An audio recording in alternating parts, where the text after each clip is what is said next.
When my son David told me he hoped I would starve to death after he stole the $4.7 million from my deceased wife's inheritance. He didn't know I had the original documents in my safe, proving he had forged his mother's signature. What he did next was so cruel that I decided to erase him from my life forever. Before we continue, please subscribe to William's Revenge Stories. Turn on notifications because we have new stories every day. Leave a like, and tell us in the comments what city you're watching from. My name is Alan Miller. I'm 68 years old, and until 6 months ago, I thought I knew my son David. For 42 years, I thought I had raised an honorable, hard-working man who respected the values his mother Emily and I had taught him. I was so wrong. It all started on Tuesday, March 15th, 2024, exactly 8 months after the funeral of my dear wife Emily. That day, which changed my life forever, David arrived at my house in Chicago, in our upscale neighborhood, with a smile I now recognize as a predator's. "Dad, we need to talk about Mom's inheritance," he said, sitting on the sofa where Emily used to read her romance novels. His words sounded strangely formal, almost rehearsed. I should have realized it then. David pulled out a manila folder and placed it on the coffee table. "I've been reviewing all the papers with my lawyer, and it turns out Mom left everything clear in her will. The lake house, the company shares, and the $4.7 million in the savings accounts. It's all in my name." The world stopped for a moment. Emily and I had talked about our wills many times. She was always very clear. She wanted me to inherit everything, and after I passed, David would receive the inheritance. It was a logical decision, considering I was older and would need the resources for my final years. "David, that can't be right," I said, feeling a strange chill run down my spine. "Your mother and I agreed that I would inherit her assets, and you would receive them after I passed." David's expression changed instantly. The mask of the concerned son disappeared, revealing something that chilled my blood. "Dad, don't get confused in your old age.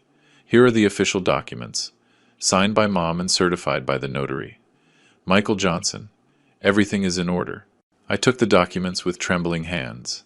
Indeed, there was Emily's signature, apparently authentic, leaving her entire fortune directly to David. But something didn't fit. I knew my wife's handwriting like the back of my hand after 45 years of marriage, and although the signature looked like hers, there was something different. "I need time to process this," I muttered, feeling the room spin around me. "There's nothing to process. Dad, I've already started all the legal procedures. The money is already being transferred to my account. The lake house, too." David stood up, smoothing his shirt with an arrogance I had never seen in him before. "Consider this an advance on your inheritance. It all would have been for me eventually anyway. It was then that I said something that would change our relationship forever. David, if this is real, I will respect your mother's wishes. But if I find out there is anything irregular in these documents, the consequences will be severe." My son laughed, a cold, calculating laugh that pierced me like a dagger. "Consequences? From an old man who can't even remember where he put his car keys? Dad, accept reality. Mom was smarter than you, and she knew I would take better care of her money. Your mother loved me, David. She would never have done something like this without consulting me. Did you love her?" David moved closer to me, and for the first time in my life, I felt afraid of my own son, because if you really loved her, you would respect her final wishes instead of questioning her decision. That night, after David left with a triumphant smile, I sat in the study I had shared with Emily for so many years. Her photographs looked at me from every corner, and I could almost hear her sweet voice telling me, "Alan, something is not right." Over the next few days, David began to make dramatic changes to his lifestyle. Suddenly, he had a new BMW 7 Series. He had rented a luxury apartment downtown, and he posted photos on social media of dinners at the most expensive restaurants in the city. Every time I saw it, a piece of my heart broke a little more. Not because of the money, but because I was discovering who my son really was. On Friday, April 8th, 3 weeks after that life-changing conversation, David came to visit me again. This time he didn't come just to inform me, he came to humiliate me. "Dad, I've been thinking about your situation," he said, examining the family photographs as if they were merchandise in a thrift store. "I think you should consider moving to a place more appropriate for your age and your new economic circumstances. This is my house. David, I lived here with your mother. All our memories are here. Memories don't pay the bills. Dad, and considering that you now depend solely on your pension," David paused dramatically, savoring every word he was about to say. "Well, let's just say, maintaining this large house is going to be complicated." It was in that moment that something inside me broke. Not the sadness I had felt for weeks, but a cold, calculated anger that I had never experienced before. "You know what, David?" I said, rising slowly from my armchair. "Your mother would be so proud to see what you've become." My sarcasm seemed to amuse him. "Oh, I'm sure she would be, after all. She was the one who decided to leave me everything." "Yes," I replied, looking him directly in the eye. "I'm sure that's exactly what she would have wanted." That night, while David celebrated his inheritance in some downtown nightclub, I made a decision that would change our lives forever. I went to my study and opened the safe that Emily and I had installed years ago. Inside, carefully organized and protected, were all our most important documents. Property titles, original wills, insurance policies, and marriage and birth certificates. I took Emily's original will, dated and signed just 6 months before her death, and compared it to the documents David had shown me. The difference was subtle, but undeniable to someone who had seen Emily's signature thousands of times. The slant of certain letters, the pressure of the pen, small details that only a husband of 45 years would notice. David had forged his dead mother's signature to steal my inheritance. At that moment, with the irrefutable proof in my hands, I knew the war had begun, and my son had no idea what was coming. For the next 3 days, I immersed myself in a meticulous investigation that would have impressed even Emily, who always admired my capacity for detail. I spread all the documents on the dining room table, David's forged will on one side, the original papers on the other. The difference was devastating once you knew what to look for. In the authentic will that Emily had signed on September 22nd, 2023, just 2 months before her pancreatic cancer diagnosis, her handwriting showed its usual firmness. The E in Emily had its characteristic rightward slant, and the M in Miller ended with that little flourish she had developed since she was young, in David's forgery. Those details had been imitated, but not perfectly. The pen pressure was inconsistent, as if someone had slowly traced each letter, trying to copy a model. Even more revealing, Emily always dated her important documents by writing out the full month, September, never abbreviated. The fake document said Sept 2023.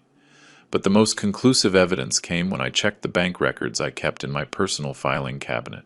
Emily had died on November 14th, 2023. The supposed will David had shown me was dated December 5th, 2023. My son had forged a document dated 3 weeks after his mother's death. That revelation hit me like a hammer. He hadn't just forged the signature, he had invented an impossible date, counting on my grief to prevent me from checking the details.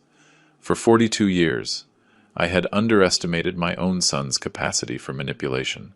On Saturday, April 11th, while David posted photos of his new Rolex Submariner on Instagram, I began to reconstruct the timeline of his plan. I reviewed every conversation we'd had during the last months of Emily's life, every hospital visit, every moment he had been alone with the family documents. I vividly remembered the day Emily slipped into a coma.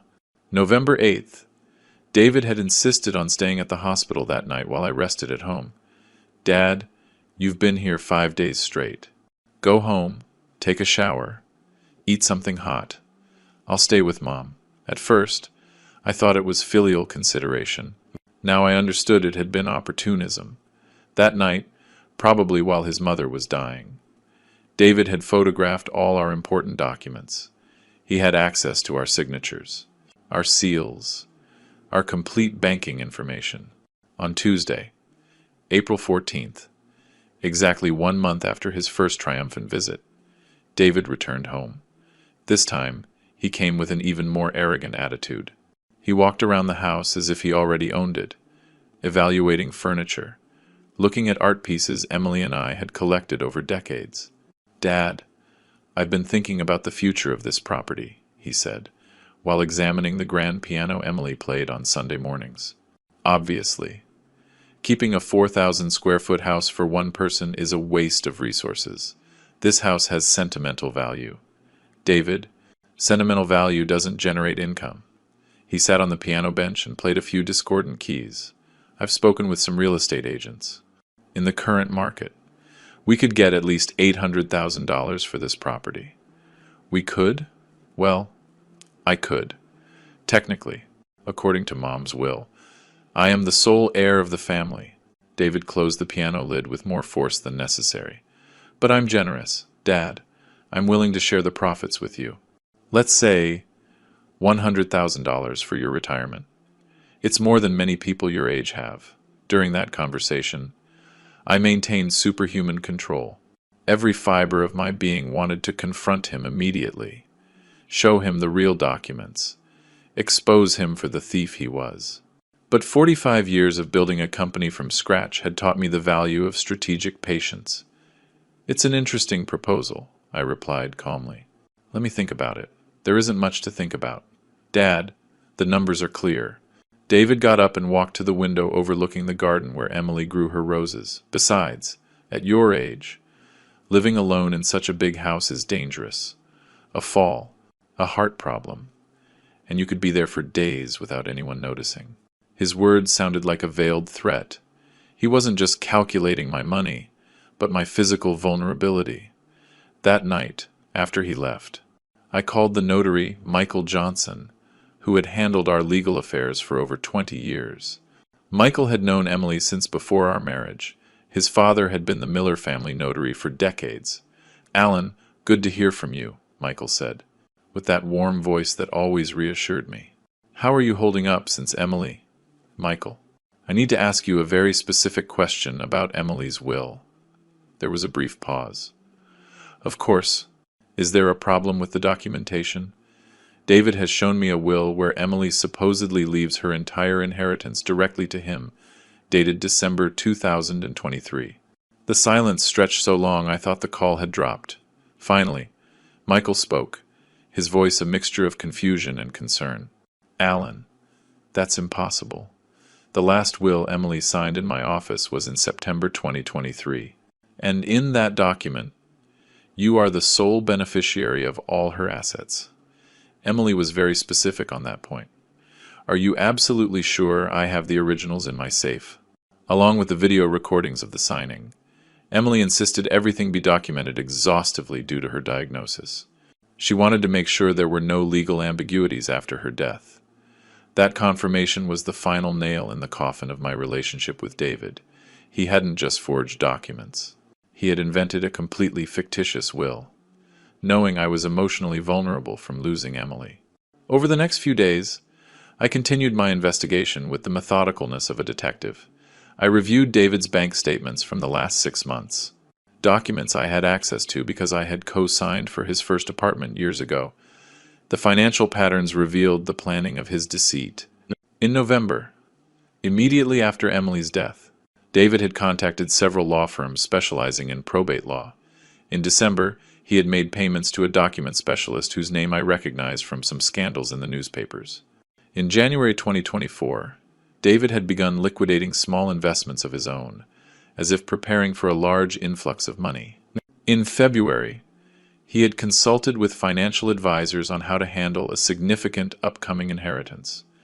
Everything had been premeditated, calculated, executed with a coldness that I found impossible to associate with the boy I had raised, the young man I had comforted when he broke his leg at 12, the man who had cried in my arms the day Emily received her diagnosis. On Sunday, April 20th, as I organized all the evidence into separate folders. I received a call that almost gave me a heart attack. "Dad?" David's voice sounded distorted, probably from alcohol. "I need you to know something important." "What is it?" "David? I'm at the downtown casino, and I just lost $120,000 in a single night." My heart stopped. "What did you say?" "Calm down. Dad, I have over $4 million. $120,000 is pocket change." His laugh sounded hysterical, uncontrolled. "You know the best part? I'm playing with the money Mom left me. She always said to be careful with money. But now that it's mine, I can do whatever I want. David, please, come home. We can talk about this." "Talk about what?" "About how Mom preferred me over you? About how she finally recognized who was more capable of managing the family fortune?" His voice turned cruel, venomous. "Dad, accept reality. I was always smarter than you, and Mom knew it." He hung up before I could answer.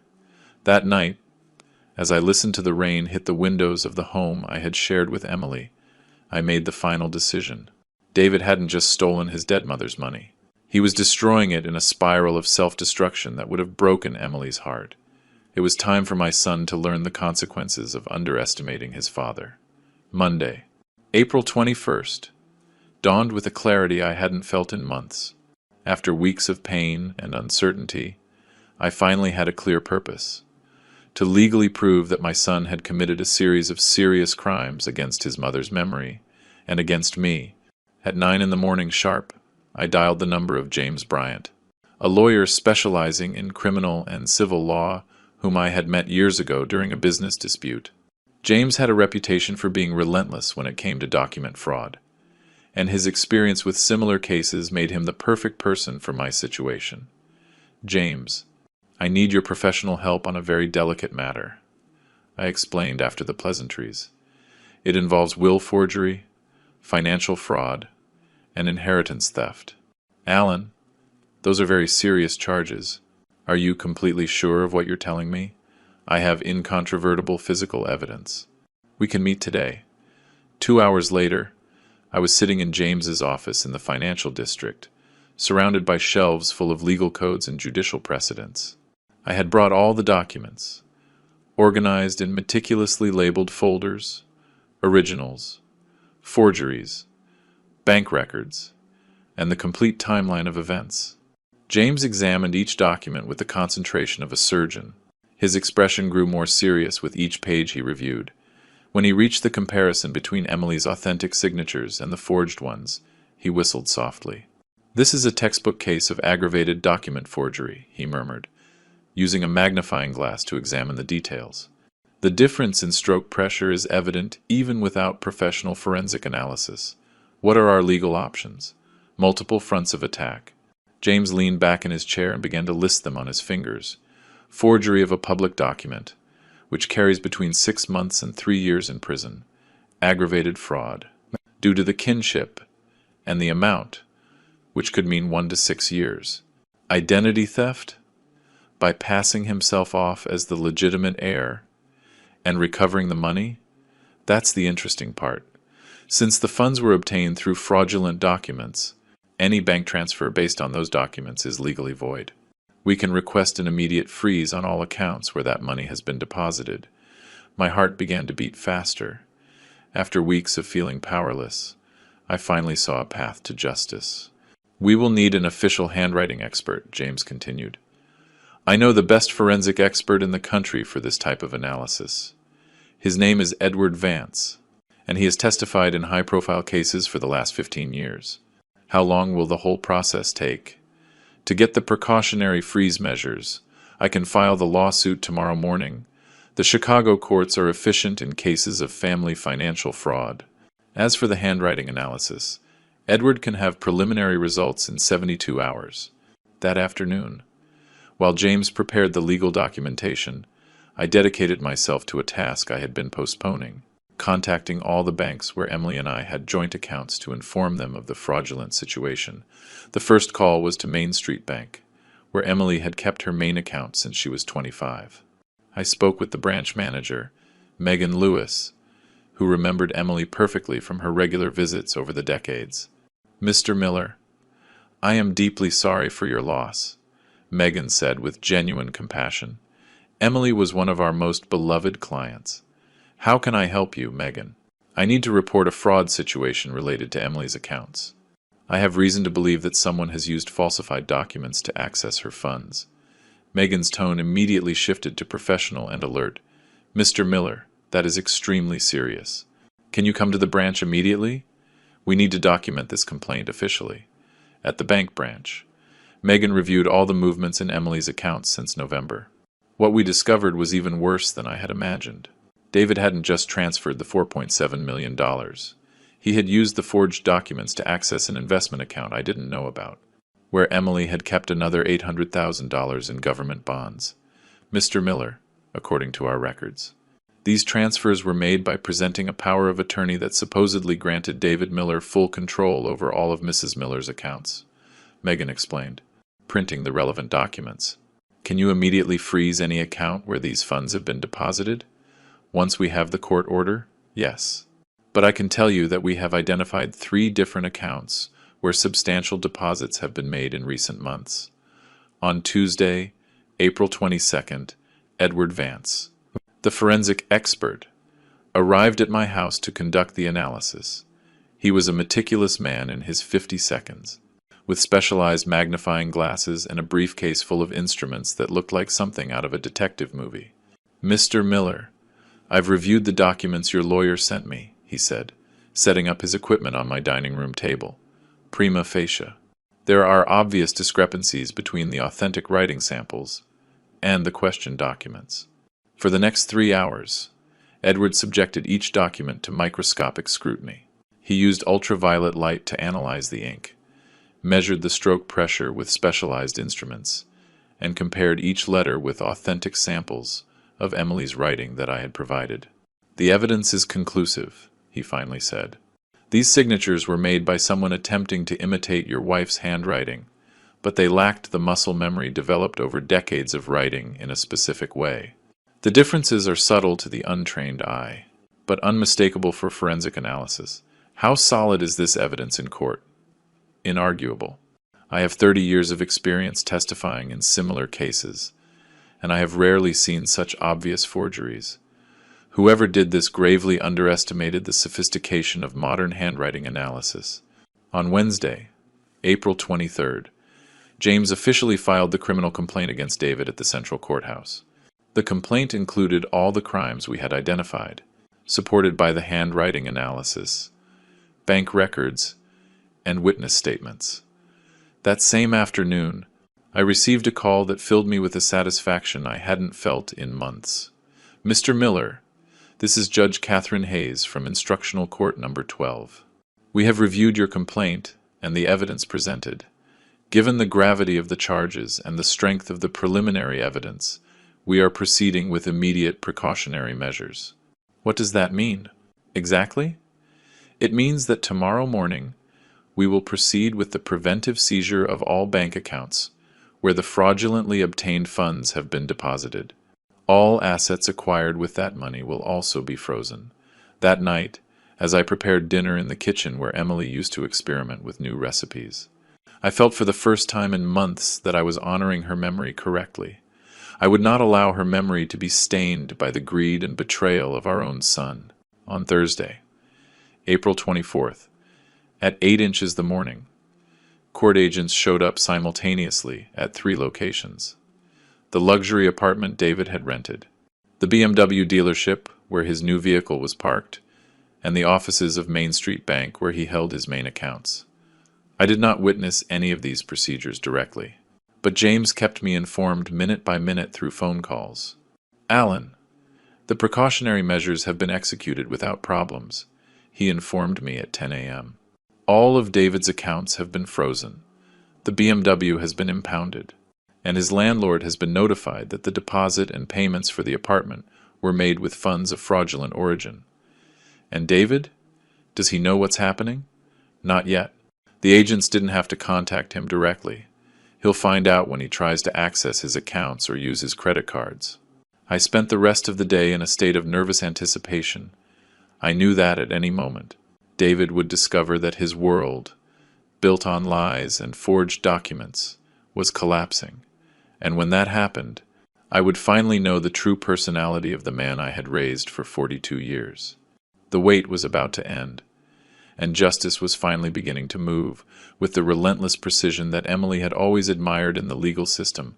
Friday, April 25th, began my silent operation to methodically dismantle the life of luxury David had built with his mother's stolen money. While he slept, probably hungover from another night of squandering at the downtown casinos, I was already executing the first phase of my plan. At 7 a.m., I contacted the upscale leasing agency that managed the luxury apartment David had rented in a high-rise. I spoke directly with the owner, Robert Stone, a businessman who had inherited several buildings downtown. "Mr. Stone, my name is Alan Miller. I am the father of the tenant, David Miller, in apartment 312 of your building." "Ah, yes. I know your son. A very elegant young man. How can I help you? I'm afraid I must inform you that my son has been paying the rent with fraudulently obtained funds. I have a court order here certifying that all the money used for the deposit and monthly payments comes from an account funded by falsified documents." The silence on the other end of the line was long. Robert was an experienced businessman who immediately understood the legal implications of what I was explaining. "Mr. Miller, this is very serious. What do you need me to do? The lease agreement must be terminated immediately due to the illicit origin of the payments. Under state law, any contract financed with money from criminal proceeds is null and void." 2 hours later, I received confirmation that David's contract had been canceled. He had been given 24 hours to vacate the apartment, and the $6,000 security deposit would be held as compensation for the legal inconveniences. My second call was to the BMW dealership on the main avenue, where David had bought his 7 Series for $58,000. The sales manager, Anthony Reed, remembered the transaction perfectly because David had paid in cash, something uncommon for vehicles of that price. "Mr. Reed, the payment my son made for that vehicle comes from fraudulent funds," I explained after introducing myself. "I have court documentation proving the money was obtained through forgery of testamentary documents. This is very complicated. Mr. Miller, the vehicle is already registered in your son's name. I understand the situation, but the law is clear. Any asset acquired with money of illicit origin can be seized and returned to the legitimate estate. My lawyer can send you the complete documentation if necessary." Anthony was cooperative once he understood the legal gravity of the matter. The BMW was impounded that same afternoon from the underground parking of David's building. When he tried to use it, he would discover it had been seized by court order. But my most strategic move of that day was contacting all the banks where David held accounts. Because I had been his financial guarantor for years, I had access to information about his main banking operations. My first call was to the City Trust Bank, where David had opened a premium account after receiving the inheritance. I spoke with the branch manager, Frank Cole, who knew my flawless credit history spanning decades. "Frank, I need to report a fraud situation that directly affects the accounts of my son, David Miller." "Alan, of course. What kind of fraud are we talking about?" "The funds my son has deposited into his account come from forged testamentary documents. I have a court order for the immediate freezing of any account funded with these resources." Frank reviewed the movements in David's account while we spoke on the phone. What he discovered left him speechless. "Alan, in the last 3 months, your son has moved more than $5 million through this branch. He has made transfers to accounts in Switzerland, bought certificates of deposit for huge amounts, and even invested in cryptocurrencies." "Cryptocurrencies?" "Yes. He bought Bitcoin and Ethereum for approximately $800,000. He has also made transfers to online casinos and high-risk investment platforms." This information hit me like a punch to the stomach. David hadn't just stolen his mother's money. He was squandering it in ways Emily would never have imagined. Every dollar spent on gambling and financial speculation was an additional insult to her memory. "Frank, I need you to immediately freeze all these operations. And I want a detailed report of every transaction made since November 2023. By 3 p.m., I received similar calls from Main Street Bank and others, confirming they had proceeded with freezing David's accounts. In total, They had immobilized $6.2 million, distributed across different financial products. But the most devastating blow I prepared for David that day was the cancellation of all the credit cards I had guaranteed for years. David had 4 premium cards with combined limits of $150,000, all backed by my personal assets. I contacted each issuing entity, explaining the legal situation and requesting the immediate cancellation of the cards due to fraudulent activity by the user. By 6 p.m., David had been left without access to any means of electronic payment. Saturday, April 26th, passed in an unsettling silence. David still hadn't tried to contact me, which suggested he hadn't yet discovered the magnitude of his situation. He had probably spent Friday night in some exclusive club, confident that his cards and accounts were still working normally. I dedicated that day to preparing the final phase of my strategy, the complete removal of David from all my wills and insurance policies. This required an exhaustive review of all documents where he appeared as a beneficiary. My main will, drafted in 2020, named David as the universal heir to all my assets after my death. He was also the beneficiary of my life insurance policy worth $900,000 and had rights to my company pension plan, accumulated over 40 years of work. I contacted my trusted notary, Patrick Sims, to schedule an urgent appointment for the following Monday. Patrick had known Emily for years and would perfectly understand my motivations for these drastic changes. On Sunday, April 27th, while attending Sunday service at St. James Cathedral, where Emily and I had been married, I reflected on what I had accomplished in just 3 days of silent work. David would soon discover that his luxury apartment lease was canceled. His BMW was impounded. His bank accounts were frozen, and his credit cards were canceled. More importantly, he would find out that all this had happened because I had discovered his fraud and had taken definitive legal action. That afternoon, I received a call from James with news that quickened my pulse. "Alan, I have important information. David tried to access his main City Trust account this morning using the mobile app. The system showed him a message. Account temporarily restricted by court order. Did he try to contact the bank? Yes, but it's Sunday and the offices are closed. He could only speak with basic customer service, which isn't authorized to provide details about court orders. Do you know where he is now? According to our contacts, he spent the night at the Villamagna Hotel, apparently.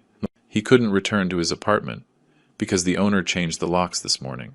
The image of David sleeping in a luxury hotel, unaware that tomorrow he would wake up in a completely different world, gave me a mixture of satisfaction and sadness. For 42 years, he had been my son. Now he had become a con man who had stolen from his own dead mother. Monday, April 28th, would be the day David finally understood the consequences of underestimating his father. And I would be ready for every one of his desperate calls, every one of his attempts at manipulation, every one of his pleas for forgiveness. Justice moved slowly, but with a relentless precision that Emily would have admired. And the best part was, David still had no idea that the war had begun, and that he was already losing it. On Monday, April 28th, at 9 in the morning sharp, I arrived at Patrick Sims's notary office in the City Park District. I brought all the necessary documents to make the most drastic changes a father can make, completely removing his son from his financial and patrimonial legacy. Patrick received me in his office with the solemnity the occasion merited. He was a 63-year-old man who had handled my family's legal affairs for over 2 decades. He had drafted Emily's will, certified the purchase of our house, and witnessed all the important moments of our lives. "Alan, I've reviewed the documentation you sent me about the situation with David," he said, organizing the papers on his mahogany desk. "I must confess, in 40 years of practice, I have rarely seen a case of family betrayal so calculated and cruel. Patrick, I need you to understand that I'm not making this decision out of revenge, but out of principle. A man capable of forging his dead mother's signature to steal her inheritance doesn't deserve a single dollar of my estate." Patrick nodded gravely. "I perfectly understand your motivations. Let's proceed with the testamentary changes." The process was meticulous and exhaustive. First, we reviewed my current will line by line, identifying every mention of David as a beneficiary. It was disheartening to see how many times I had included special provisions to ensure his future well-being. Here is the main clause, Patrick pointed out.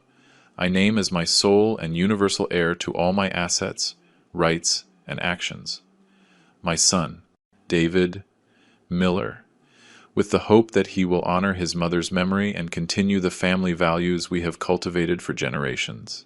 Those words, written just 4 years ago with so much paternal love, now sounded like a cruel joke of fate. I want that clause completely removed and replaced, I told Patrick. Instead, I want to establish a charitable legacy that truly honors Emily's memory. Over the next 2 hours, we drafted an entirely new will. My complete estate, valued at approximately $3.2 million, would be divided among 3 charitable organizations Emily had supported during her life: the American Heart Association, Chicago Charities, and the American Cancer Society. I also want to include a specific clause about David, I explained to Patrick as he transcribed my instructions. I want it expressly stated that David Miller is excluded from any testamentary benefit due to judicially proven fraudulent acts against the family estate. Alan, that is a very strong clause. Once included, it will be practically impossible for David to legally contest the will. Exactly what I'm looking for. While Patrick prepared the final documentation, I took care of the second phase of my plan, modifying my life insurance policies. I contacted my insurance company, State Life Insurance, where I had maintained a policy worth $900,000 for the last 20 years. My policy manager, Amanda Jenkins, had handled my account from the beginning and knew my family situation perfectly. Mr. Miller. Changing the beneficiary of such a substantial policy requires specific documentation, she explained, when I informed her of my intentions. Are you completely sure you want to remove your son as the sole beneficiary? Amanda. I am more certain of this than any other decision I have ever made. I want the beneficiary to be the Emily Miller Foundation for Cancer Research. A foundation named after your wife? A foundation I will establish this week, precisely to channel these resources into the fight against the disease that took Emily. It is the most appropriate way to honor her memory. The beneficiary change process was completed in 40 minutes. David had gone from being the recipient of $900,000 upon my death to receiving absolutely nothing. And the best part was, he had no way of knowing until it was too late to reverse it. At 2 p.m., I went to the bank to modify my company pension plan. Over 40 years of work, I had accumulated a pension fund valued at $600,000. Money that was originally intended to supplement David's inheritance. The financial advisor, Thomas Bell, reviewed all the available options with me for changing the destination of those funds. Mr. Miller, you can designate new beneficiaries, but you also have the option to convert the plan into a life annuity that expires upon your death, he explained. This way, no one can claim those funds after you pass. The second option sounds perfect. I don't want a single dollar of my work over 4 decades to end up in the hands of someone who doesn't deserve it. As we completed the paperwork, I received the first sign that David was beginning to realize his situation. My phone vibrated with a text message that sent a chill down my spine. Dad, something weird is happening with my bank accounts. Can we talk? I didn't respond immediately. I had waited for this moment for days, and I wanted David to experience the full anxiety of not understanding what was happening. After what he had done to me, he deserved to feel at least a fraction of the anguish I had lived through upon discovering his betrayal. At 4 p.m, I completed the last major change of my plan, the modification of the powers of attorney. For years, David had held limited power to act on my behalf in certain financial matters, a precaution Emily and I had taken, thinking of my old age. Back at Patrick's notary office, we formally revoked all powers David had held over my affairs. More importantly, we established new powers in favor of James Bryant, my lawyer, who would have complete authority to handle my affairs if I ever became incapacitated. David no longer has any legal authority over your estate. Patrick confirmed after completing all the documentation. If he tried to use any previous document, he would be committing another crime of usurpation. When I left the notary office at sunset, I carried copies of all the documents that had just radically changed David's financial future in the span of 8 hours. I had completely eliminated him from my will, my life insurance, my pension plan, and any legal authority over my decisions. My phone had received 6 more messages from David during the afternoon, each more urgent than the last. Dad, I need to talk to you urgently. The bank told me there are problems with my account. Do you know anything? Dad, please answer. Something very serious is happening. Why aren't you answering? I'm worried. Dad, they canceled my credit cards and I don't understand why. Please, call me. I need your help. That progression of messages showed me exactly what I had expected. David was beginning to understand that his world of luxury was collapsing, but he still hadn't connected the events to his own criminal actions. That night, as I ate dinner alone in the kitchen where Emily used to prepare her culinary specialties, I reflected on what I had achieved. In less than a week, I had built a solid legal case against David, recovered control of the stolen funds, eliminated his access to all financial resources, and completely rewritten my legacy to exclude him from any future benefit. But I knew the hardest part was yet to come. Soon, David would understand that I had discovered his fraud, and I would have to face the most painful conversation of my life, explaining to my son that he had irrevocably destroyed our relationship, and that he would have to live with the consequences of having betrayed his mother's memory. The phone rang again at 9 p.m. This time, I decided to answer. It was time for David to begin understanding the magnitude of what he had done and the consequences he would have to face. The silent phase of my response was over. Now, the direct confrontation began. Hello? I answered the phone with a calm that deliberately contrasted with the urgency I had detected in David's messages all day. Dad, thank God you answered. David's voice sounded agitated, almost desperate. I need you to explain what's happening. Something very strange is going on with all my accounts. Something strange? Explain exactly what kind of problems you're experiencing. David. Well, this morning I tried to pay for breakfast at the hotel and my card was declined. I thought it was a system error, but then I tried the other 3 cards and they were all declined too. I paused, letting the silence stretch just long enough for David to feel the discomfort. And what else happened? I went to the bank and they told me my main account is, what did they say? Temporarily restricted by court order. Do you know anything about this? Because frankly, Dad, I'm starting to think someone is trying to harm me. The irony of his words hit me like a slap. David, who had forged documents to steal his dead mother's inheritance, now believed he was the victim of a conspiracy against him.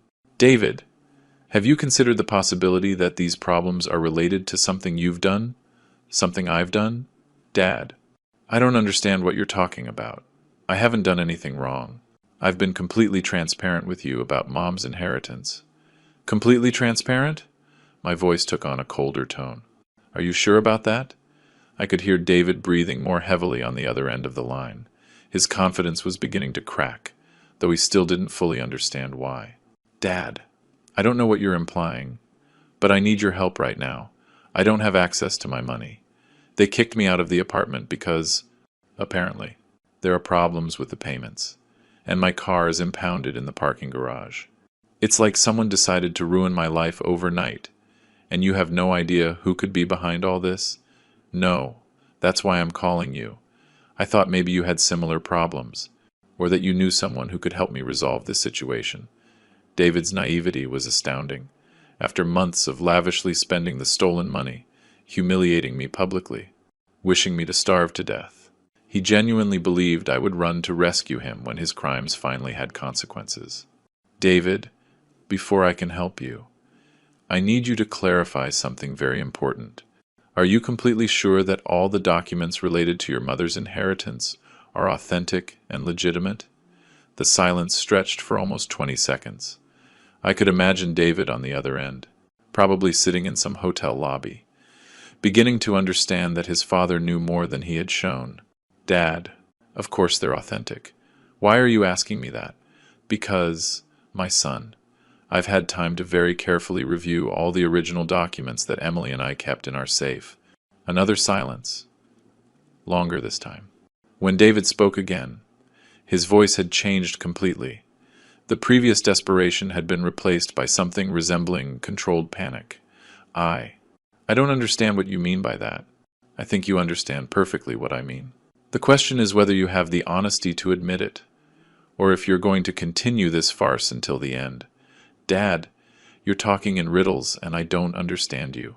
If you have something to say to me, say it clearly. The residual arrogance in his voice confirmed that David still believed he could manipulate the situation. Even facing the evidence that I knew the truth, he was still trying to maintain his version of events. All right, David, I'll tell you with total clarity. I took a deep breath before speaking the words that would change our relationship forever. I know you forged your mother's signature on the will. I know you invented a document dated after her death. And I know you stole $4.7 million that legally belonged to me. The silence that followed was deafening. I could hear David's irregular breathing, probably as his mind processed that his plan had been completely discovered. That's a very serious accusation. Dad, it's not an accusation. David, it's a fact, proven by professional handwriting analysis and backed by a court order. The problems you're experiencing aren't coincidences or bank errors. They are the direct legal consequences of your crimes. My crimes? David's voice went up an octave. Are you crazy? I haven't committed any crimes. Mom's will is completely legitimate. The will you showed me is dated December 5th, 2023. Your mother died on November 14th, 2023. How do you explain that date difference? This time, the silence stretched so long I thought he had hung up. When he finally spoke, David had adopted a completely different, aggressive, threatening tone. Look, Dad, I don't know what game you're playing, but this has gone too far. Maybe I made a small mistake with the dates, but that doesn't change the fundamental fact. Mom wanted me to inherit her money. A small mistake? David? Forging a testamentary document is a serious crime that carries years in prison. Prison? His voice cracked slightly. Dad, this is ridiculous. I'm your son. You're not going to send me to prison over a family misunderstanding. You are no longer my son. The words left my mouth with a coldness that surprised even me. My son would have respected his mother's memory. My son would never have stolen money from her grave. My son would not have wished me to starve to death after committing those crimes. This is crazy. You're completely insane. What's insane, David, is believing you could get away with stealing from me and humiliating me without consequences. What's insane is thinking your mother would be proud to see you spending her money in casinos and on luxuries, while wishing her husband would starve to death. I didn't. I never said that. No? You don't remember telling me, I hope you starve to death. Penniless. You miserable old man? Because I remember every word of that conversation. David began to hyperventilate audibly. Dad, please, listen to me. Maybe I made a mistake. Maybe I made impulsive decisions. But you can help me fix this. We can return the money. We can. There is no we in this situation. David, the money has already been recovered by court order. Your accounts are frozen because they contained funds of fraudulent origin. Your apartment lease was canceled because the rent was paid with stolen money. Your car was impounded for the same reason. You did all this. I presented the evidence before a court of law. The legal system did the rest. You're my father. You're supposed to protect me, not destroy me. The hypocrisy of his words filled me with an anger I had been holding back for weeks. Protect you? Like you protected your mother's memory when you forged her signature? Like you protected me when you wished for my death after stealing from me? Dad, please. I know I made mistakes, but we can fix this. I'm your only son. You can't do this. I can, and I have. And there's something else you need to know. I paused, preparing for the final blow of this conversation. I have also completely removed you from my will, from my life insurance, and from my pension plan. When I die, You will not receive a single dollar of my estate." The scream David let out was primitive, animal. It was the sound of a man who finally understood he had lost everything due to his own greed and cruelty. "You can't do that. I'm your son. I have rights. You had rights. You lost them when you decided to betray your dead and living family." The call ended abruptly when David hung up, probably unable to process the magnitude of the consequences he faced. But I knew this was only the beginning. His world was collapsing, and the next few hours would show him exactly how much power he had lost by underestimating his father. The next 24 hours were a whirlwind of desperate calls that documented the complete disintegration of the artificial world David had built with his mother's stolen money. My phone started ringing at 6 a.m. on Tuesday, April 29th, and wouldn't stop obsessively for hours. "Dad, please, reconsider," David pleaded in the first call of the day. His voice was hoarse, as if he had spent the night crying. "You can't destroy your only son's life over a misunderstanding." "There is no misunderstanding. David, there are forged documents and stolen money. There is a son who wished his father dead after committing those crimes. I'm on the street! Do you understand? They kicked me out of the hotel because my credit card was declined. I slept on a bench in the city park, the image of David, who just a week earlier had posted photos dining at $500 per person restaurants, sleeping outdoors, should have caused me paternal compassion. Instead, I felt only a cold satisfaction that justice was finally manifesting. You should have considered those consequences before forging your dead mother's signature. The second call came at 8 a.m. This time, David had adopted a different strategy: intimidation. "Dad, I've hired a lawyer. He told me what you've done is illegal. You can't freeze the accounts of a legitimate inheritance without a full judicial process." "Oh, really? And how did you pay this lawyer if all your accounts are frozen?" A telling silence followed my question. David clearly hadn't thought of that logical contradiction. That doesn't matter. What matters is that you're going to face legal consequences for this. David, the only one who is going to face legal consequences is you.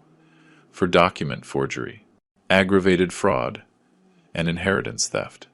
My lawyer estimates between 3 and 6 years in prison. The third call, at 10 a.m., revealed that David had started contacting other relatives, looking for support or, more likely, borrowed money. "I spoke to Uncle Raymond," he said, referring to Emily's younger brother. "I told him the whole situation and he's willing to help me financially until we resolve this problem." "Did you tell him you forged his dead sister's signature to steal her inheritance?" I explained there was a misunderstanding with some documents, and that you are overreacting due to grief. David's manipulation knew no bounds. Even in his desperation, he was still trying to control the narrative, painting me as an old man confused by pain, rather than the betrayed father I truly was. "David, Raymond already knows the truth. I sent him copies of all the forensic evidence last night." Another silence, then an explosion of anger that revealed my son's true personality. "You are a son of a bitch. How can you do this to your own blood? Mom would be ashamed of you. Your mother would be ashamed of the thief you became." The fourth call came at noon, and this time David sounded completely desperate. "Dad, I haven't eaten since yesterday. I don't have a single dollar in cash. Please, just give me some money to survive while we sort this out. Where are the $800,000 you spent on cryptocurrency? Where are the $500,000 you lost in casinos? Where is the money you squandered on luxuries while planning my starvation?" That was different. It was my money. It was your dead mother's money, which you stole by forging her signature. The calls became more frequent during the afternoon. At 2, at 3, at 4, each one more desperate than the last. Each one revealing more clearly the manipulative personality David had been hiding for years. In the 5 p.m. call, he changed his strategy again, trying to appeal to Emily's memory. "Dad, Mom wouldn't have wanted this. She would have wanted us to be a united family, especially after her death. Your mother also wouldn't have wanted you to forge her signature to steal from me. But that didn't stop you. Mom loved me. She understood I was more capable of handling the money than you. If she loved you so much, Why does the real will exclude you completely until after my death? The sixth call of the afternoon was interrupted by an event that dramatically accelerated the situation. David was contacted by the police for an official interrogation about the document forgery charges. Dad. Two police officers came looking for me. They told me I have to report to the station tomorrow to give a statement on criminal charges. Did you do this? I presented the evidence to the court. The district attorney's office decided to press charges based on the evidence. You can't send your own son to jail. I'm not sending you to jail, David. Your own criminal actions are what have legal consequences. The seventh call, at 8 p.m., was the most pathetic of all. David had begun to cry uncontrollably. Dad, I'm so sorry. I know I was wrong. I know I made terrible decisions. But I'm your son. Your only son. You can't abandon me like this. For the first time in days, I felt a pang of paternal pain. Hearing David cry reminded me of the boy I had comforted during nightmares, the teenager I had hugged after romantic disappointments. But then I remembered the words he had said to me just weeks ago. I hope you starve to death. Penniless. You miserable old man. David, you had the chance to be my son.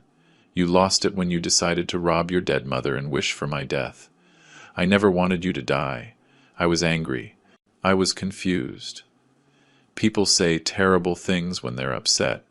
Decent people don't wish death upon their parents, no matter how upset they are. The calls continued all night.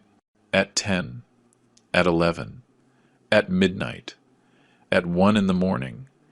Each call more hysterical than the last. Each documenting the complete psychological disintegration of a man who finally understood he had lost everything to his own greed. Sometime during the early morning, I started counting the calls. By 6 a.m. on Wednesday, April 30th, David had called me exactly 247 times in 24 hours. 247 pleas for forgiveness from a man who had gone from being a stolen money millionaire to a homeless person in less than a week. The last call of that marathon of desperation came at 6:15 a.m. David sounded completely defeated, his voice barely a whisper. Dad, I can't anymore. I have no strength left to fight. You've won. This was never about winning or losing, David. It was about justice and consequences. What's going to happen to me now? You are going to face the legal consequences of your crimes. You are going to learn to live without the money you stole. And you are going to find out if you are capable of becoming the man your mother would have wanted you to be, or if you will continue to be the thief you became. Is there any chance that one day you could forgive me? The question hit me like a punch to the stomach. For 42 years, I had loved this man unconditionally. But the man who had forged his dead mother's signature, stolen her inheritance, wished for my death, was no longer my son. David, forgiveness is earned with actions, not words. And your actions have shown who you really are. When I hung up that call, I knew the most intense phase of my confrontation with David was over. The next few hours would show him if he was capable of learning from the consequences of his actions, or if he would continue down the path of self-destruction he had chosen by betraying his family. 247 calls for forgiveness couldn't erase the cruel words he had spoken, nor the crimes he had committed. But maybe they could be the beginning of a genuine transformation that honored Emily's memory. Only time would tell. On Thursday, May 1st, at 3 in the afternoon, as I was reading the newspaper in the living room where Emily used to cross-stitch, I heard my doorbell ring insistently. I wasn't expecting visitors, and after David's 247 calls in the last 48 hours, I had a pretty clear suspicion who might be at my door. When I opened it, I found my son in a state I had never imagined seeing. David, who had always been meticulous about his personal appearance, was disheveled, unshaven, wearing the same wrinkled clothes he had probably been in for days. His eyes were swollen and red, clear evidence of hours of crying and lack of sleep. "Dad," he murmured, his voice broken, to a dramatic contrast to the arrogance he had shown just a week ago. "Please, let me in. We need to talk." I watched him for several seconds without moving from the doorway. This broken man, standing on my doorstep, was technically my son, but the David I had known for 42 years had died for me the day he forged his mother's signature. "If you want to talk, you can do it from there," I replied coldly. "You are not coming into the house you tried to steal from me." "Dad, please. I know I made terrible mistakes. I know I let you down in the worst way possible. But I came here to confess everything, to explain exactly what I did and why. Now you want to confess? After the forensic evidence proved your guilt? After you lost all access to the stolen money?" David literally collapsed, falling to his knees on my doorstep. I had never seen a grown man break so completely, and a primitive part of my paternal brain felt the urge to comfort him. But the image of Emily on her deathbed, trusting me to protect her memory, kept me firm. "Dad, you're right about everything. I forged Mom's signature. I invented a fake will. I stole the money that legally belonged to you. Everything you discovered is true." His words, though expected, hit me with an unexpected emotional force. It was one thing to know intellectually that David had committed these crimes. It was another, very different thing to hear him admit it with total clarity. "And why did you do it? Explain to me how a 2-year-old man decides to rob his dead mother." David looked up, and in his eyes, I saw something I hadn't seen before. Genuine shame mixed with total desperation. I had debts. Dad. Gambling debts I didn't tell you about. I had been gambling for years, losing money I didn't have. When Mom died, I owed almost $200,000 to very dangerous people. Dangerous people? Loan sharks. People who don't accept excuses or payment plans. They told me if I didn't pay by Christmas, they were going to. They were going to hurt me badly. This revelation added a completely new dimension to David's betrayal. He hadn't just stolen out of greed. He had risked the family assets to save his own skin from the consequences of a gambling addiction he had hidden for years. "So, you decided to rob your mother to pay your casino debts." At first, I thought I could get a loan using the inheritance as collateral, just temporarily. But when I reviewed Mom's real will and saw that she left everything to you, I panicked. And you decided to forge it. I met someone who specializes in documents. It cost me $20,000 to create the fake will with Mom's signature. I thought it would be easy, that you were so affected by her death. You wouldn't check the details carefully. The calculated coldness of his plan disgusted me. He had used my grief over losing Emily as an opportunity to steal from me, counting on my vulnerable emotional state to protect him from scrutiny. And the rest of the money? The millions you squandered on luxuries and casinos after you stole? He lowered his head, unable to maintain eye contact. After paying my initial debts, there were over $4 million left, and for the first time in years, I felt free, debt-free, with money in the bank. I started spending because I could. The apartment, the car, the expensive dinners. It was like a drug. And the $800,000 in cryptocurrency? I thought I could multiply the money quickly. I had seen videos on YouTube of people getting rich trading Bitcoin. I lost almost all of it in a week.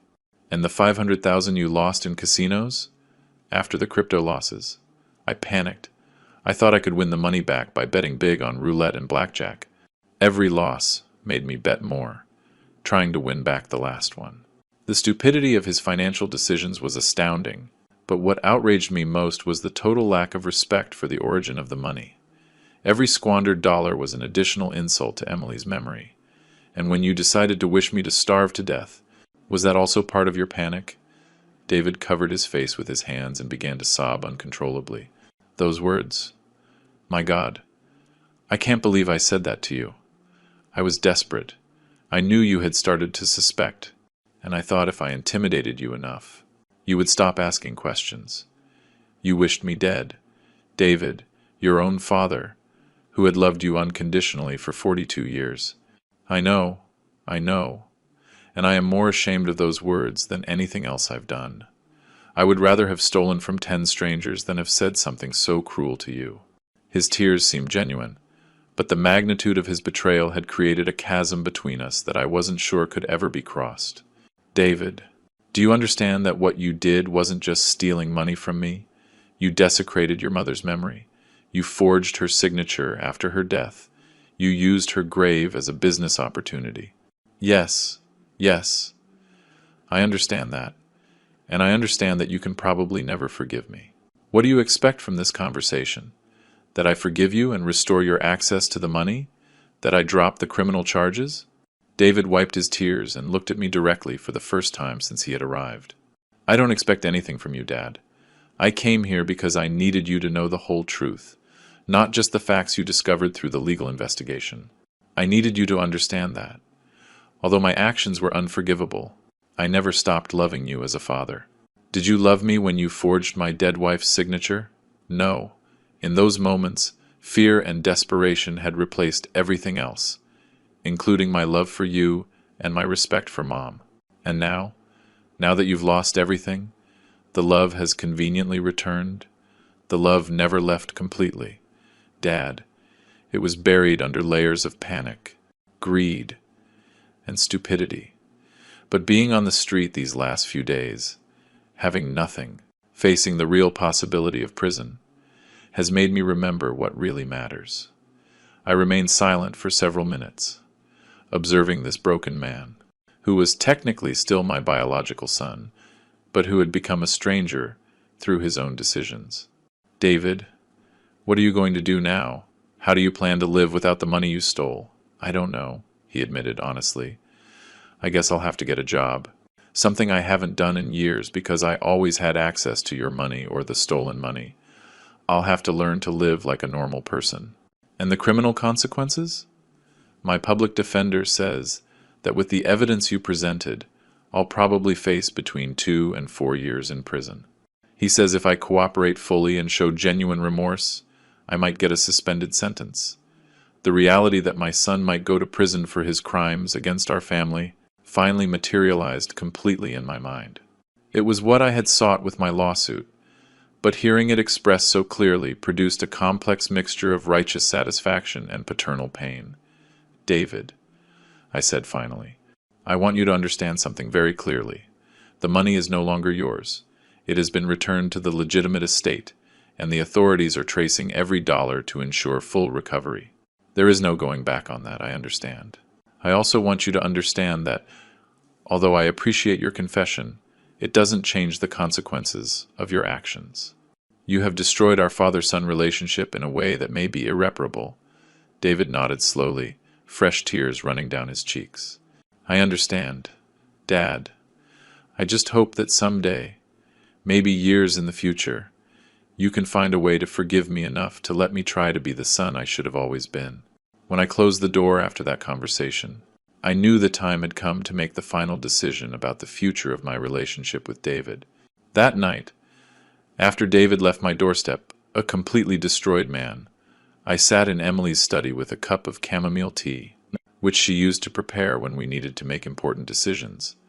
The photographs of our life together watched me from the shelves, constantly reminding me that all my actions must honor her memory and the values we had shared for 45 years, for hours. I reflected on David's confession. His full admission of guilt, though late, had revealed aspects of his personality I had never suspected.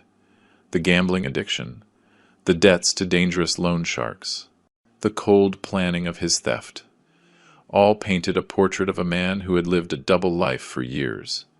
Friday, May 2nd, dawned gray and rainy, as if the sky reflected the emotional state I was in. At 9 a.m., I received a call from James with news that would definitively speed up the legal process. Alan, I have important updates on David's case, he said, in a more serious tone than usual. The district attorney's office has decided to fast-track the case, due to the confession David made to the police yesterday. Confession to the police? He was at my house yesterday confessing to me, but he didn't mention talking to the authorities. Apparently, after visiting you, he voluntarily went to the station and repeated the same full confession he gave you. He admitted the document forgery, the inheritance theft, everything. This information genuinely surprised me. After our meeting, David had taken the initiative to officially confess his crimes, something he could have avoided doing if he had just hired a good defense lawyer. What does this mean for the judicial process? It means the case will be resolved much more quickly. With a full confession and solid forensic evidence, the DA is willing to negotiate a sentence. David could face 18 months of suspended prison time and 5 years of probation, plus the obligation to return all the money. But the money has already been recovered through the judicial seizure. Correct, but David would have to pay an additional fine equivalent to 20% of the stolen amount as a penalty. In this case, around $1 million. $1 million? How is he going to pay that amount if he has no resources? He will have to work and allocate a portion of his income for years to pay off that debt to the state. It's part of the judicial system's rehabilitation. That afternoon, as I organized all the documents related to the recovery of Emily's estate, I received an unexpected visit. Raymond Hill, Emily's younger brother, knocked on my door with a grave expression I recognized immediately. "Alan," he said after I invited him in, "we need to talk about David, and about what's going to happen to him now." Raymond was 61 and had been very close to Emily his entire life. As a retired schoolteacher, he had always had a balanced perspective on family matters, and his opinion had influenced many important decisions Emily and I had made over the years. "What's on your mind?" "Raymond, I've been reflecting on this whole situation since you sent me the documentation about what David did, as Emily's brother. I am absolutely outraged by the desecration of her memory. But as David's uncle, I am also worried about what will happen to him. David will have to face the consequences of his actions. It's what Emily would have wanted. I agree with you completely. But I also believe Emily would have wanted us to give him a chance to redeem himself, as long as it was genuine and required real sacrifice on his part." Raymond's words hit me deeply, because they reflected exactly the kind of moral dilemma Emily and I used to discuss. She had always believed in second chances, but only for people who demonstrated authentic change through actions, not just words. "What exactly are you proposing?" "I'm not proposing you give him back the money or drop the criminal charges. I am proposing that, after he serves his sentence and demonstrates real change for at least 2 years, you consider the possibility of re-establishing a minimal relationship with him. Raymond, David forged your dead sister's signature, stole millions from me, and wished me to starve to death. I know, and those actions are unforgivable. But I also know that Emily loved David deeply, and she would be devastated if she knew his criminal actions resulted in the permanent destruction of her family." We spent the next 2 hours discussing all aspects of the situation. Raymond did not defend David's actions, nor did he minimize the seriousness of his crimes. But he did argue that full punishment and possible rehabilitation should open the door to an eventual, limited reconciliation on Saturday, May 3rd. I received a call that would change my perspective on the possibilities of David's redemption. The director of a rehabilitation center for gambling addicts on the outskirts of Chicago called me, "Mr. Miller. My name is Charles Vaughn, director of the Summit Recovery Center. Your son David presented himself here voluntarily yesterday, requesting admission to our residential rehabilitation program." "Residential program?" "Yes. It's an intensive 6-month treatment for people with severe gambling addiction." David explained his entire legal and financial situation to us, and specifically requested the most rigorous program we offer, and how can he pay for that treatment if he has no resources. That is precisely the reason for my call. David asked us to contact you, to ask if you would be willing to cover the cost of the treatment. It's $12,000 for the complete program. This request placed me in an extraordinarily complex position. David was indirectly asking me to finance his rehabilitation, which could be interpreted as further manipulation to get money from me. But it could also be genuine evidence that he recognized his problem and wanted to fix it before it completely destroyed his life. "Mr. Vaughn, I need to think about this request. Can you give me some details about what exactly this program includes?" "Of course. It's a residential program where patients live at our facility for 6 months. It includes daily individual therapy, group therapy, financial education, job rehabilitation, and psychiatric follow-up. It also includes family therapy to rebuild relationships damaged by the addiction.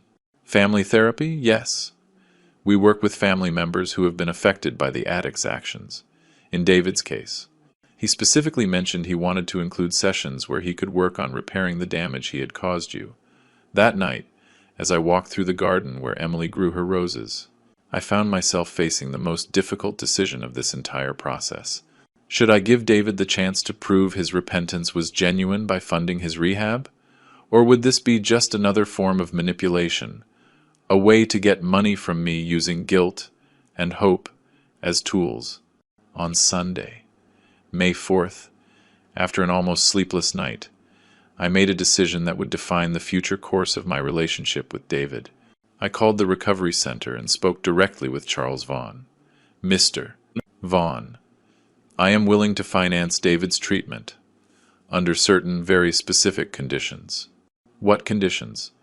Mr. Miller, first condition. David must complete the entire 6-month program without leaving voluntarily if he leaves before finishing. He will never receive any further help from me. I understand. Second condition. During those 6 months, David cannot contact me directly or indirectly. No calls, no letters, no messages through third parties. I want his rehabilitation to be completely independent of any hope of reconciliation with me. That is a very strict condition. Third condition. At the end of the program, you will provide me with a complete report on his progress, his genuine commitment to change, and his real probability of successful rehabilitation. Only then will I consider the possibility of very limited communication. And if he successfully completes the program, if he demonstrates genuine change for 6 months without contact with me, and if your professional evaluation suggests real rehabilitation, I will consider allowing a single conversation to determine if any basis exists for a very limited future relationship. Mr. Miller, these are very challenging conditions, but I believe they might be exactly what David needs to prove his repentance is authentic. When I hung up that call, I knew I had made a decision Emily would have approved of. I wasn't giving David a free second chance. I was giving him the opportunity to earn a second chance through hard work, personal sacrifice, and demonstrable change. If he failed, he would confirm he was incorrigibly manipulative, and he would lose any possibility of future reconciliation. If he succeeded, he would open the door to a very limited and conditional relationship that honored both justice and compassion. The fate of our father-son relationship was now entirely in David's hands. The next 18 months passed in absolute silence between David and me, just as I had stipulated in the conditions for funding his rehabilitation. During that period, my life adopted a completely different routine, marked by the definitive absence of both Emily and David, the two people who had defined my existence for decades. In July 2024, I received the official notification that David had been sentenced to 18 months of suspended prison time and 5 years of probation, exactly as James had predicted. The sentence included the obligation to pay the $1 million fine to the state, which would be deducted from his future work income over the next 15 years. During those months of silence, I established routines that helped me rebuild my identity as an independent man. I started taking painting classes on Tuesday mornings, something Emily had always wanted me to try. I joined a book club on Thursday afternoons, where we discussed classic American novels. On Saturday mornings, I volunteered at a soup kitchen run by Chicago Charities. In September, I received monthly reports from the Recovery Center on David's progress. As we had agreed, Charles Vaughn sent me professional summaries that documented my son's evolution without revealing personal details that could lead to emotional manipulation. September 2024. The patient has completed his first month without incident. He actively participates in individual and group therapies. He has begun courses in financial education and impulse control. October 2024. The patient shows significant progress in recognizing destructive patterns. He has started community work within the center, No attempts at unauthorized outside contact. November 2024. The patient has completed certification in basic carpentry as part of job rehabilitation. He continues to demonstrate genuine commitment to the process. Psychological evaluations show a significant reduction in compulsive behaviors. In February 2025, exactly 1 year after this whole nightmare began, I made a decision that would have been unthinkable months ago. I officially established the Emily Miller Foundation for Pancreatic Cancer Research. I allocated $2 million of my personal estate to this foundation, making it one of the most important private organizations in the country dedicated specifically to the disease that had taken Emily. The foundation would fund medical research, provide support to affected families, and keep Emily's memory alive in a way she would have fully approved. During the opening ceremony, held at the hospital where Emily had received treatment, I spoke publicly about my motivation for establishing the foundation. My wife, Emily Miller, fought pancreatic cancer with a dignity and courage that inspired me during her final months. This foundation represents her true legacy, the hope that no other family will have to face this disease without the necessary resources to fight. I didn't mention David during my speech, but his physical and emotional absence was present in every word I spoke. The foundation was my way of honoring Emily, using resources he had tried to steal for completely opposite purposes. In April 2025, I received the most significant report from the Recovery Center. April 2025. The patient has successfully completed 8 months of the program. He has obtained professional certification in carpentry and electrical work. He has started paid work within the center, allocating 50% of his income to the state fine fund. Psychiatric evaluations confirm a complete absence of compulsive gambling behaviors. We recommend consideration for the final phase of the program. In May, 2 days before the anniversary of my initial confrontation with David, I received a call from Charles Vaughn that I had been anticipating for months. Mr. Miller, David has officially completed the 6-month residential program. He has met all requirements and has demonstrated genuine, sustainable transformation. What is your professional assessment of the likelihood he will maintain these changes? In my 20 years directing this center, David is among the top 5% of patients who show the most profound and authentic change. His commitment has not wavered for 6 months. He has developed real job skills and has worked extensively on issues of family responsibility. Has he mentioned expectations about reconciliation with me? That is one of the most impressive things about his process. He has never expressed expectations of forgiveness or reconciliation. He has worked on his rehabilitation with the clear understanding that it might not result in the restoration of his family relationship. What do you recommend as the next step? I recommend that you consider the single conversation you mentioned in your original conditions. David has earned the right to that opportunity, but the decision about any future relationship remains completely yours. That night, as I ate dinner alone in the kitchen where Emily used to experiment with Mediterranean recipes, I reflected on the extraordinary changes that had occurred in my life over the last 18 months. I had gone from being a vulnerable widower, robbed by his own son, to becoming an independent man who had reclaimed his dignity, established a significant legacy for his wife, and forced real consequences for family betrayal.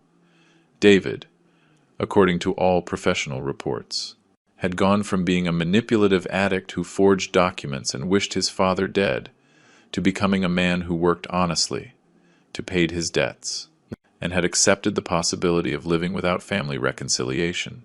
On Thursday, May 15th, 2025, exactly 1 year after David began his rehabilitation, I made the decision to honor my original commitment.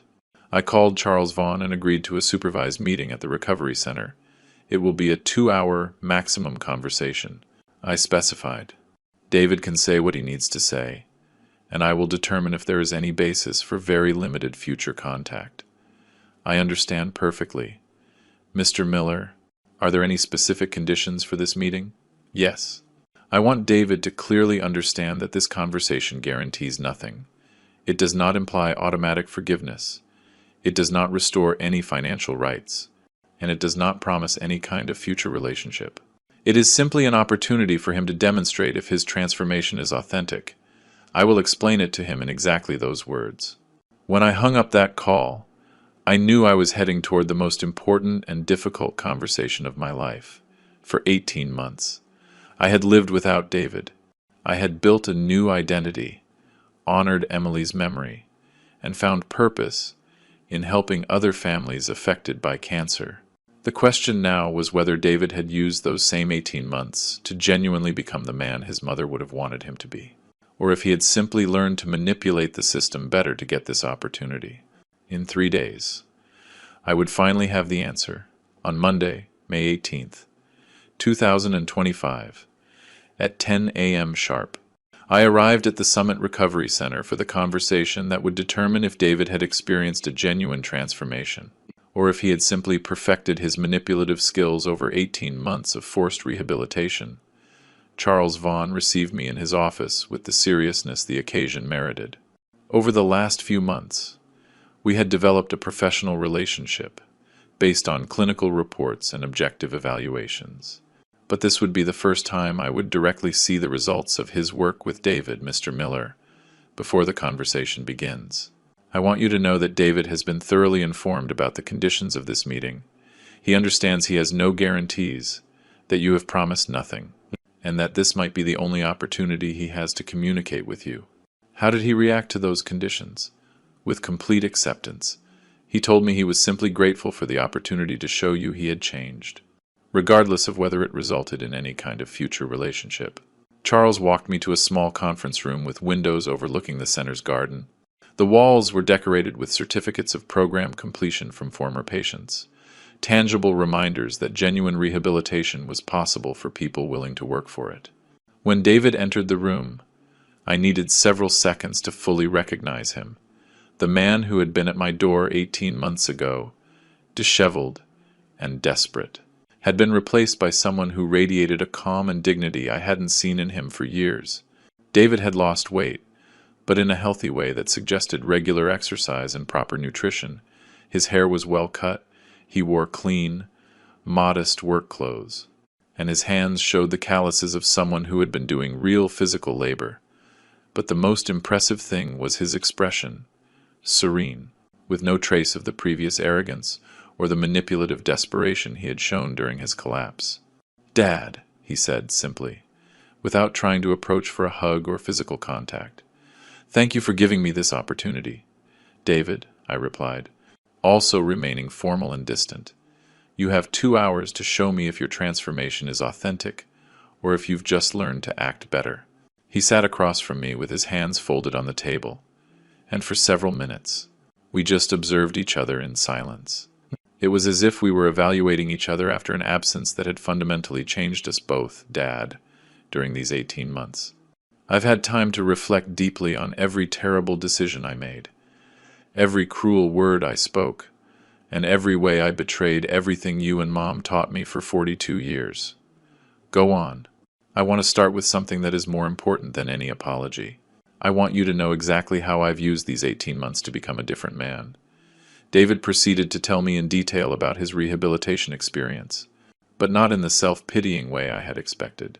Instead, he focused on the specific skills he had developed, the work he had done, and the concrete ways he had changed his thought patterns and behaviors. I work as a certified carpenter and electrician now. For the last 8 months, I've earned $1,200 a month doing repairs and construction.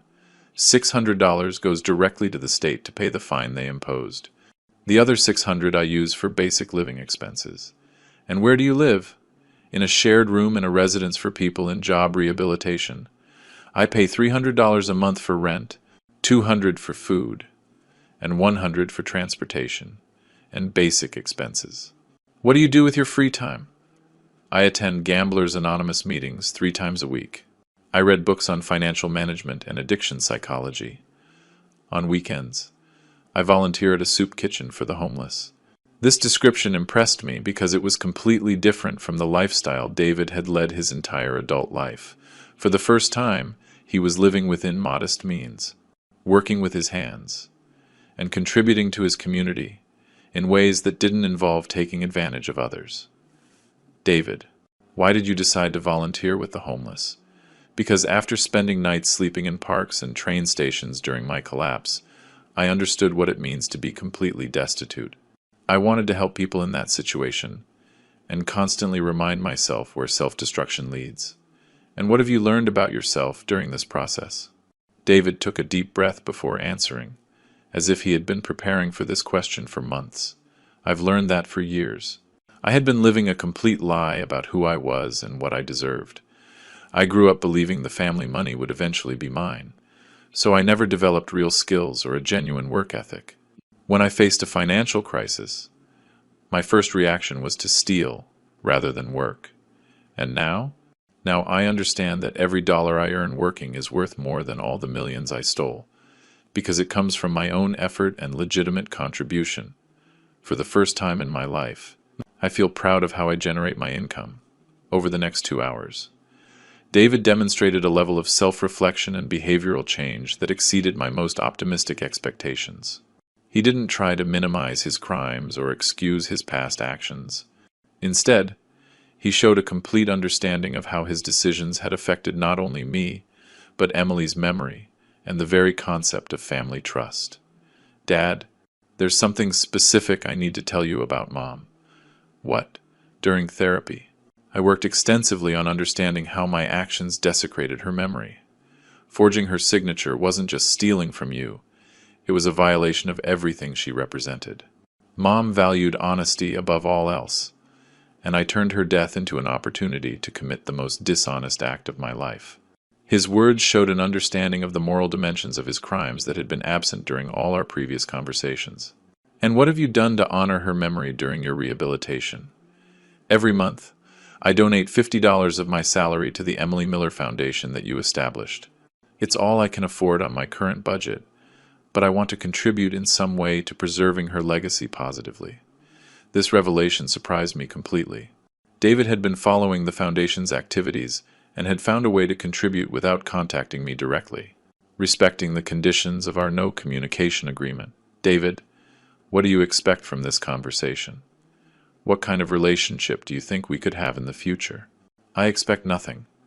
Dad, if after this conversation you decide you prefer to have no contact with me ever again, I will respect that completely. You have shown more patience and justice than I deserved by giving me this opportunity. But what would you ideally hope for? Ideally, I would like the possibility of very limited communication with you, perhaps once a year, not to restore a full father-son relationship. Because I understand that trust is broken forever, but so you can verify that I am continuing to live honorably at the end of the 2 hours. Charles Vaughn returned to end the meeting. David stood up, looked me directly in the eyes one last time, and said something that would stay with me for months. Dad, regardless of what you decide, I want you to know that these 18 months have taught me to be the man Mom would have wanted me to be if we never see each other again. At least I will die knowing that I finally honored her memory with my actions, instead of desecrating it. When I left the recovery center that afternoon, I knew I had witnessed a genuine transformation. David had demonstrated not only sincere repentance, but sustainable behavioral change and a positive contribution to society. 2 weeks later, I made a decision that Emily would have approved of. I sent a letter to David, allowing limited communication once every 6 months, subject to the condition that he maintained his rehabilitation and honest work. It wasn't complete forgiveness, nor the restoration of our father-son relationship. It was recognition that people can genuinely change, and that justice must include the possibility of redemption for those who truly earn it. Emily's money would forever remain in the foundation that bore her name, helping families affected by cancer. David would continue paying his debts to the state for the next 14 years, and I would continue to live independently, honoring Emily's memory through positive actions, rather than perpetual bitterness. We had found a way to coexist that respected both justice and compassion, exactly as Emily would have taught us. If she had been alive to guide us through this family crisis that almost destroyed us forever. If you like this story, give the video a like, subscribe to the channel, and share your thoughts in the comments. To hear the next story, click the box on the left. Thanks for watching.